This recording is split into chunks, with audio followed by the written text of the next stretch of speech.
The climate crisis has become so horrible that now even great tits are in danger. And I'll get to more on that in a minute. First, I want to discuss the new report that is out from the UN's IPCC. This is the Intergovernmental Panel on Climate Change. They put out a new report that goes out, I think, every 7 years. That includes 8 to 7 years of work with 234 authors relying on more than 14,000 studies from around the globe. And in a bit, I'll detail the best and worst case scenarios for the future of the planet that is in this report. First, though, just to quickly go over what's been happening over really just this summer.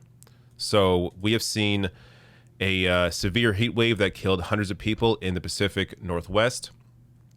You saw historic floods that have raged in parts of Europe and China, and also an extreme wildfire or extreme wildfires, including ones that burned in as far north as Siberia. And in this case, smoke from Siberia wildfires even reached the North Pole in a historic first. So, this is clearly, obviously, the impact of the climate crisis so far. This is just the beginning of what we are expected to experience. This is really just the tip of the iceberg. Now, I'll get to, as I said, the best and worst case scenarios and also what's going on with great tits. But first, let me go over some of the details in this report. So as the Washington Post reports here, humans have pushed the climate into unprecedented territory, landmark UN report finds. UN Secretary General Antonio Guterres called the findings a code red for humanity and said societies must find ways to embrace the transformational changes necessary to limit warming as much as possible. We owe this to the entire human family, he said in the statement. There is no time for delay and no room for excuses. Each of the past 4 decades has been successively warmer than any that preceded it, dating to 1850. Humans have warmed the climate at a rate unparalleled since before the fall of the Roman Empire. To find a time when the level of carbon dioxide in the atmosphere changed this much, this fast, you need to rewind 66 million years to the meteor that killed the dinosaurs. Carbon dioxide in the atmosphere has risen to levels not seen in 2 million years, the authors state.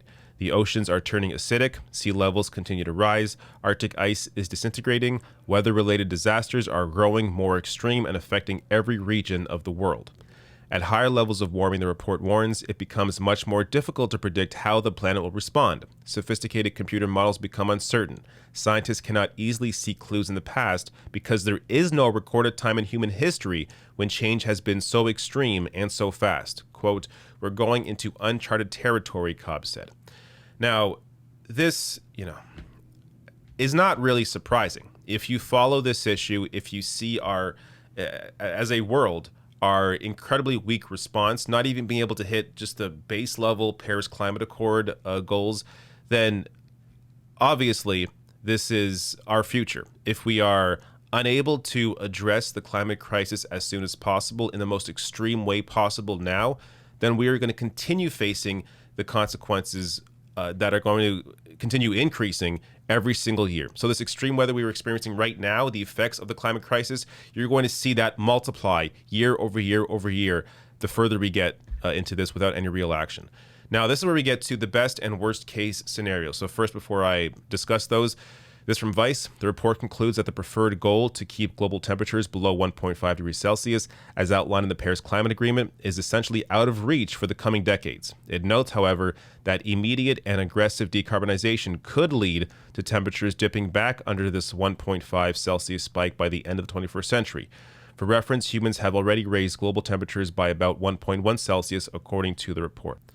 So this is where we get to the best and worst case scenarios according to the IPCC. And yes, in a bit, I will get to the great tits. Don't worry. I previewed great tits coming up. First, though, the best case scenario from the IPCC, meaning that we do everything right now to reduce global emissions. In their best case scenario, global emissions reduced to net zero by 2050. The global temperature would likely not rise above 2 degrees Celsius and actually could fall below 1.5 degrees Celsius by 2100. So the global temperature could actually fall back down if we do everything in our power right now to reduce global emissions, and a sea level rise of 1.8 feet at most. So even in the best case scenario, we're still seeing sea level rise, but not more than 1.8 feet. Now, in the worst case scenario, meaning humans do nothing at all to curb emissions, global temperature rise will be between 3.3 degrees Celsius and 5.7 degrees Celsius by 2100. and that means a rise in sea level over 3.2 feet or 1 meter. So essentially doubling the worst case scenario under the best case scenario. So again, sea level rise under the best case scenario, 1.8 feet at most. Sea level rise under the worst case scenario, 3.2 feet or 1 meter. And as we've seen, the science has often underestimated the reality. So, people may say, oh, but the science has been wrong before. Yeah, it's been wrong in the sense where they've actually predicted these events, these climate change events, this climate catastrophe happening much later than it actually has. So the science has actually been bang on in terms of what actually happens. The only thing that's been off is their predictions in terms of when it happens. So they predicted a lot of these more extreme events later on in this process, but they have underestimated how soon we would feel the impact of the climate crisis, as we are clearly feeling it right now, every day. Every month, there's a new extreme weather event somewhere in the world, whether it's a flood, a fire, a heat wave, that is impacting human life there, and that will continue happening, continue increasing the more we don't do anything serious about the climate crisis. Now, let me get to the great tits. This is, of course, I would say the least important part of this entire story, but you want great tits? Here's some great tits. New York Post. Great tits could be wiped out by climate change in near future. The great tits, of course, are birds. Get your mind out of the gutter. Of course, I was talking about birds the entire time. No, I'm going to tell you in a minute why I inserted this old story into this story, because this is actually from November 11th, 2020. But great tits are a bird, an endangered species on the endangered species list, part of a number of animals that are likely going to be extinct because of the climate crisis. So great tits are indeed in danger, but maybe not the great tits you thought about. So this is why I'm covering this in this story, because climate change stories, videos do not do well. People, for various reasons, don't really want to know about what's going on in the world in terms of the climate. I think part of it is, and that's why, I have to insert a topic like great tits to a story about climate change to get you to actually watch it and inform yourselves. So, this is an issue that part of it is the algorithm on YouTube. It always leads to more reactionary coverage. That's why you see headlines. That's why we have to use stupid clickbaity headlines like this person slams this person, or this person says this crazy thing. It's in order for us to actually educate you on the news, unfortunately, oftentimes we have to use clickbaity headlines to get people to actually click and for the YouTube algorithm to actually work. But the other half of the issue with climate change videos is I think people honestly are depressed. They find these stories very depressing.